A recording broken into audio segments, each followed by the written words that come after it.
வந்தால் போராட்ட களங்கள், வேர்வை துளிகள், கண்ணீர் துளிகள், ரத்தமே வேறையாக கொட்டுகிற அளவுக்கு களங்கள், இவை மட்டும்தான் என்னோடு வருகிறவர்களுக்கு இருக்கும்.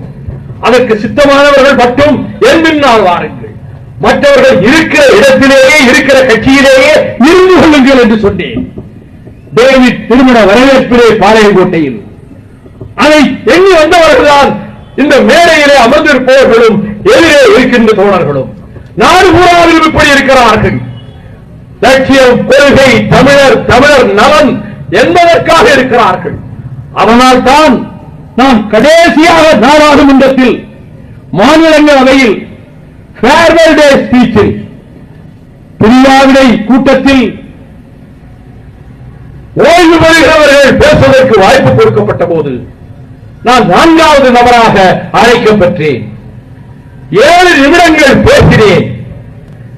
அப்பொழுது சொன்னேன், மகாராணா பிரதாப் சிங் போர்க்களத்திலே தோற்கடிக்கப்பட்ட பிறகும் ஹார்டிகாட்டிகா யுத்தகத்திலே அக்பர் படைகளால் அவன் தோற்கடிக்கப்பட்ட போதும், அவன் காடுகளுக்குள்ளே சென்று உணவி வாழ்ந்த போதும் அவன் சொன்னான், till the breads of dry grass available, உலர்ந்த புல்களினால் செய்யப்பட்ட ரொட்டி துண்டுகள் உணவாக கிடைக்கும் முறை, till the time water in streams available, நீரோடைகளிலே ஓடுகிற தண்ணீர் என் தாகத்தை தணிப்பதற்கு கிடைக்கின்ற வரையில், till such time I breathe the air of this atmosphere, இந்த காற்று மண்டலத்திலே உறவுகிற காற்றை நான் சுவாசிக்கிற கடைசி நேரம் வரையிலும் I will raise my sword for the liberation of my motherland, என் தாய் நாட்டை விடுவிக்க நான் உயர்த்திய வாளை கீழே போட மாட்டேன் என்று சொன்னான்.